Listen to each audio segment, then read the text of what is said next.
ঈশ্বরবাদ ও গণতন্ত্র পরস্পরের সঙ্গে সাংঘর্ষিক, অর্থাৎ যেখানে ঈশ্বরবাদ, বিশেষত একেশ্বরবাদ প্রতিষ্ঠিত থাকবে সেখানে গণতন্ত্র প্রতিষ্ঠিত হতে পারবে না। উদাহরণ হিসেবে আমরা বাংলাদেশ, পাকিস্তান, ইরাক, ইরান, আফগানিস্তান সহ আরব দেশের কথা আমরা উল্লেখ করতে পারি। এই সব দেশগুলিতে গণতন্ত্র প্রতিষ্ঠিত হয়নি, বা এইসব দেশগুলির মধ্যে যে সকল দেশগুলিতে গণতন্ত্র প্রতিষ্ঠার চেষ্টা করা হয়েছিল সেখানেও সফলভাবে গণতন্ত্র প্রতিষ্ঠিত হয়নি। এখন প্রশ্ন হলো যে কিভাবে গণতন্ত্র ও একেশ্বরবাদ পরস্পরের সঙ্গে সাংঘর্ষিক। তাহলে দেখুন যে গণতান্ত্রিক আদর্শের মূল কথা হলো যে জনগণ হলো সকল ক্ষমতার উৎস।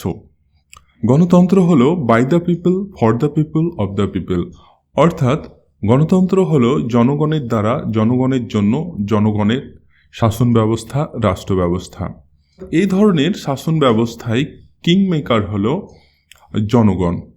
অন্যদিকে একেশ্বরবাদী ধারণার মূল কথা হলো যে সকল ক্ষমতার উৎস হলো এক ঈশ্বর। এখানে জনগণকে ক্ষমতার উৎস ভাবার কোনো সুযোগ নেই।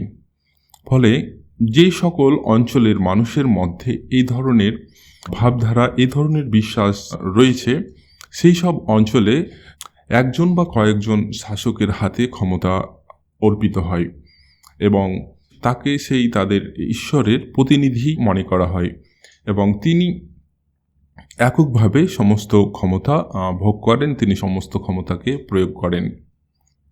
গণতান্ত্রিক শাসন ব্যবস্থার আরও একটি উল্লেখযোগ্য বৈশিষ্ট্য হল যে এখানে আইন বিভাগ, শাসন বিভাগ এবং বিচার বিভাগ, এই তিনটি ভাগে ক্ষমতাকে বিভক্ত করা হয়, কিন্তু একনায়কতন্ত্রে ক্ষমতা একজনের হাতেই কেন্দ্রীভূত থাকে। এখানে একটি বিষয় বিশেষভাবে লক্ষ্য করা প্রয়োজন যে গণতান্ত্রিক শাসন ব্যবস্থায় সুশাসন সুনিশ্চিত করার জন্য কোনো ব্যক্তির ইচ্ছার উপর নির্ভর করা হয় না, বরং সুশাসনকে প্রতিষ্ঠা করার জন্য একটা ব্যবস্থা, একটা সিস্টেমের উপর ভরসা করা হয়, আর সেই সিস্টেমটা হলো যে ক্ষমতার বিকেন্দ্রীকরণ। অন্যদিকে একনায়কতন্ত্রে সুশাসন পুরোটাই নির্ভর করে শাসকের ইচ্ছার উপর, শাসকের মর্জির উপর, কেননা এখানে তাকে নিয়ন্ত্রণ করার কেউ থাকে না। ফলে বাস্তবে আমরা যেটা দেখতে পাই যে বেশিরভাগ ক্ষেত্রেই যেখানে একনায়কতন্ত্র প্রতিষ্ঠিত রয়েছে সেখানে রাজা স্বৈরাচারী হয়ে ওঠে, রাজা ভোগবিলাসী হয়ে ওঠে। এর উদাহরণ আমরা ভুরি ভুরি দেখতে পাই। আর এই কারণেই এই সব দেশগুলিতে মাঝে মাঝে গণ অভ্যুত্থানের প্রয়োজন হয়। শাসকের স্বৈরাচার যখন সহ্যের সীমা অতিক্রম করে, শাসকের ভোগবিলাসিতা যখন একটা নির্দিষ্ট সীমা অতিক্রম করে, তখন সেখানকার জনগণরা সেই শাসকের বিরুদ্ধে বিদ্রোহ করে। আর এই ধরনের অভ্যুত্থানের ফলে, এই ধরনের বিপ্লবের ফলে বহু জানমালের ক্ষতি হয়, জনগণের সম্পত্তি, জনগণের জীবন ক্ষতিগ্রস্ত হয়। ফলে নিঃসন্দেহ হয়ে বলা যায় যে একনায়কতন্ত্রের থেকে গণতন্ত্র অনেক ভালো শাসন ব্যবস্থা, অনেক ভালো রাষ্ট্র ব্যবস্থা। কারণ গণতান্ত্রিক শাসন ব্যবস্থায় সরকার যদি স্বৈরাচারী হয়ে ওঠে, সরকার যদি জনগণের প্রত্যাশা মতো শাসন কার্য পরিচালনা করতে না পারে, তাহলে তাকে সহজেই অপসারণ করা যায়, তাকে ভোটের মাধ্যমে শান্তিপূর্ণভাবে অপসারণ করা যায়।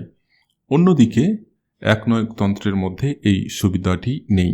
স্বাভাবিকভাবেই গণতান্ত্রিক শাসন ব্যবস্থা, রাষ্ট্র ব্যবস্থা আমাদের সকলের কাছে একমাত্র কাম্য বিষয় হওয়া উচিত।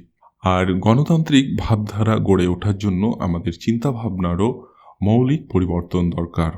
এক্ষেত্রে প্রকৃতিবাদী ধারণা গণতান্ত্রিক আদর্শ গড়ে তোলার পক্ষে সহায়ক হতে পারে।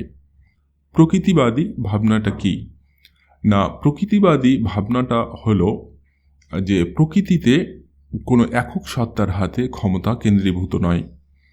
প্রকৃতিতে রয়েছে জড়বস্তু, প্রকৃতিতে রয়েছে শক্তি, প্রকৃতিতে রয়েছে চেতনা, অর্থাৎ প্রকৃতিতে ক্ষমতার বিকেন্দ্রীকরণ ঘটেছে।